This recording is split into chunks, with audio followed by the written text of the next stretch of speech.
நொதியங்களில் வந்து நாங்கள் பார்க்குற ஒரு இந்த களங்களில் நொதிய செயற்பாட்டின் ஒழுங்காக்கல் பொறிமுறை என்ற விஷயத்தில் பார்க்குறோன்னு தான் இந்த அலோஸ்டெரிக் கேவல் மற்றும் நிரோதம் என்ற விஷயம். அதாவது நொதியங்களில் அலோஸ்டெரிக் ஒழுங்காக்கம் என்ற தலைப்பின் கீழே இந்த விஷயம் இருக்குது. இதில் நார்மலாக அலோஸ்டெரிக் கேவல் மற்றும் நிரோதம் என்னன்னு சொல்கிறது ஆரம்பத்தில் இருக்குது.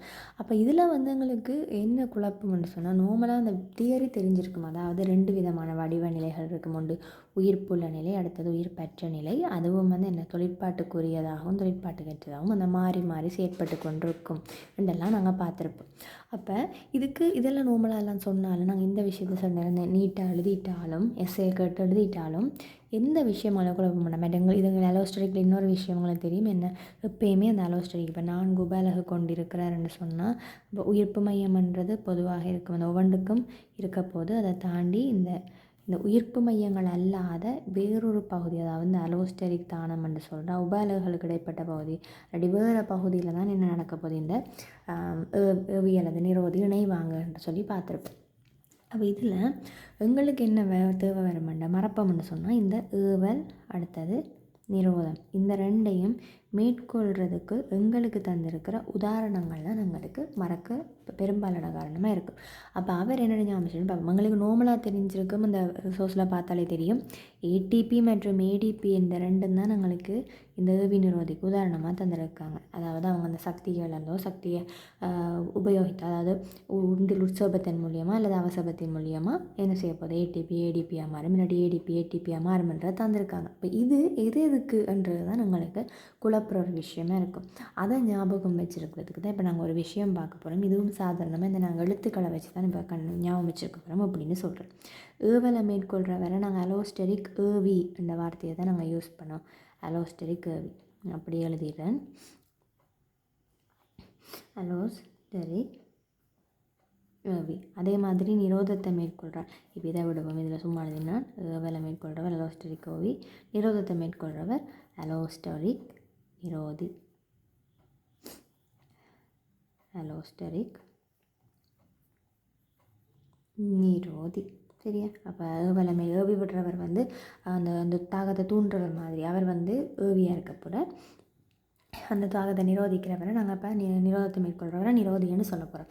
அப்போ இதில் இப்போ எங்களுக்கு ரெண்டு உதாரணம் உங்களுக்கு தெரியும் என்ன, ஒன்று வந்து ஏடிபி அடுத்தது ஏடிபி. இதில் ஏதோ ஒன்றுக்கு வரப்போது மற்ற ஆளுக்கு வரப்போகிறோம்.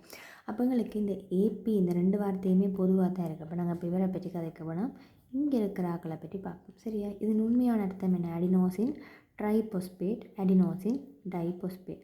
உங்களுக்கு தெரியும் ட்ரைன்றதுக்கு அர்த்தம் என்ன, அங்கே முப்பொசுபேட் 3 இருக்குது. இங்கே டைன்றதுக்கு அர்த்தம் என்ன, இருபொசுபேட் 2 இருக்குது சரியா. இப்போ இந்த 2 வார்த்தைக்கும் வருவோம்.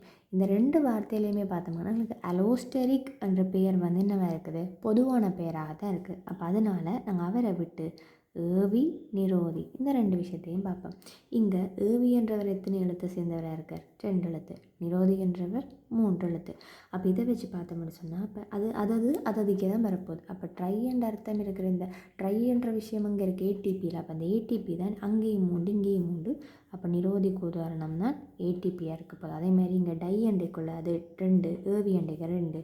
அப்போ ஏடிபி என்றவர் இங்கே உதாரணமாக இருக்க போகுது. அப்போ எப்பயுமே ஏடிபி என்ன செய்ய போகுது, அலோஸ்டெரிக் ஏவியாக தொழிற்பட்டு அவர் வந்து இந்த நொதியத்தோட பிணைஞ்சு அவசேபத்தின் மூலம் என்னத்தின் மூலம் அவசேப செயற்பாட்டின் மூலம், அதாவது சக்தியை உடைப்பு தாக்கம்னு சொல்லுவோம். அவசேபத்தால் வந்து ஏடிபியின் உற்பத்தியை தூண்டும், ஏடிபியிலேருந்து ஏடிபியை தூண்ட போகுது. அதே மாதிரி மாறி என்ன செய்ய போகுது, ஏடிபியின் விநியோகம் எங்களுக்கு தேவையான அளவை விட கூடும்போது சரியா. ஏடிபியின் இப்போ ஏடிபி வந்து என்ன செய்யுது, அவசேப தாக்கத்தின் மூலம் ஏடிபியை இப்போ ப்ரொடியூஸ் பண்ணி இதண்ட லெவல் மேக்சிமத்தை அடைஞ்ச பிறகு அதை என்ன செய்ய போகுது, நீ இதை குறைக்கணும். அது ஓகே. அதை குறைச்சி நம்ம மாற்றோம், திரும்ப நிரோதியாக தொழிற்பட்டு திரும்ப அவசபத்தை இப்போ நடந்த இந்த அவசப தாக்கத்தை குறைக்க போகின்றார். அப்போ இதை வச்சு எங்களுக்கு சிம்பிளாக தெரியும். இனி அந்த உதாரணம் சம்மந்தப்பட்டு வர பந்தியை நாங்கள் நீட்டாக எழுதக்கூடியதாக இருக்கும். இல்லை இது எம்சிக்யூலையோ கூற்றிலையோ வந்தால் கூட எங்களால் சரியாக சொல்லக்கூடியதாக இருக்கும்.